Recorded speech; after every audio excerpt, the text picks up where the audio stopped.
Hello guys, we are back with our next lecture. In this lecture, let us go through the next question. Okay, so this question belongs to GATE CSE 2007.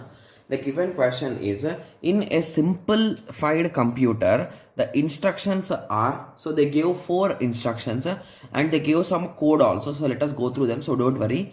The computer has only 2 registers. Okay, so we are having only 2 registers and operation is either addition or subtraction. Okay, so there are 2 registers and 2 operations. Okay, so and they gave a small basic code.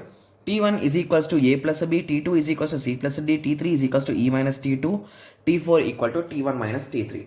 Okay, so they even give the structural way how you will be writing it.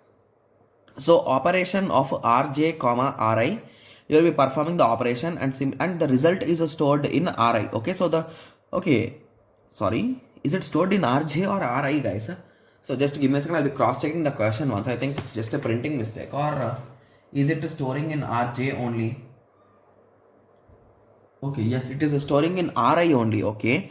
Similarly, operation M comma Ri. Again, the result will be stored in Ri. Okay. Similarly, move M comma Ri. So once we are going through the equations, we will be understanding it. Don't worry. Okay. So what they are saying is assume that all operations initially in memory. Okay, the final value of computation should be in memory. So what is the minimum number of move instructions in the code generation of the basic block? Okay. So indirectly here they gave us the equations which we understand easily and they want us to generate the code for those equations. Okay, so this question seems to be really an interesting one, right? Okay, so let us start. Okay, so first of all, let us go through this 4 terminology, guys, or else it will be really tough for us to start understanding it. Okay, so let us first understand about move, because we need to move these values, right? Yes, and they are asking the count of those moves only. Okay, yes, so move M comma R. So M comma R means moves the content of a memory location M to R1.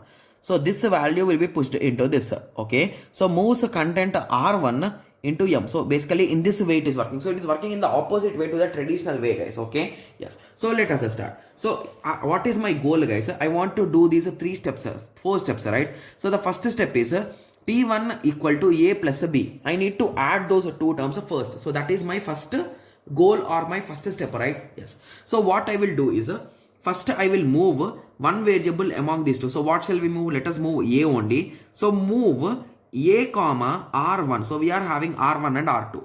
So now let me write the R1 and R2 status here. Okay, now in R1 we are having A, right? Yes. Okay, so now what I will do is so directly let us move to operation, guys. So again, why to bring B and store in R2 and then add them? But directly we can add, right? Yes, because we are having memory and register operation equation, right? So operation, that is nothing but, so it is indirectly add, guys.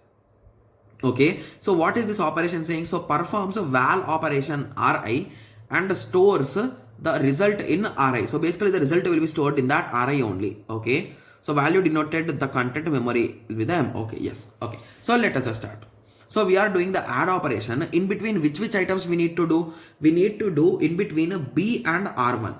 And the result will be stored in R1. So basically in R1, the final result T1 is being stored. I am using the same terminology as if in our equations, guys. Okay, so now I have moved the first step and I have added them and I stored the result. So indirectly the first step is done, right? Yes. So now let us move to the next step. So here I am going to move again. So now I will move C here to R2, guys. So now C is in R2. So I will be doing the again same operation, that is AND operation D comma R2. So indirectly I am storing it in R2. So in R2 we are going to have the T2 result, right?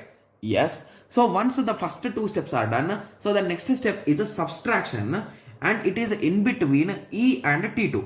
So we already have T2 value in R2. So I can directly move to the operation, right? So I can directly do the subtraction operation between, so the value E comma R2, right? Yes. And I will again store the result in R2. So basically now R2 is having a 3, right?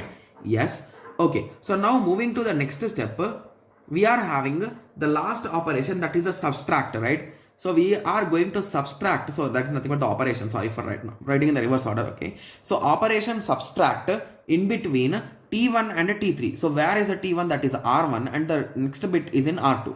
So I need to subtract them, right?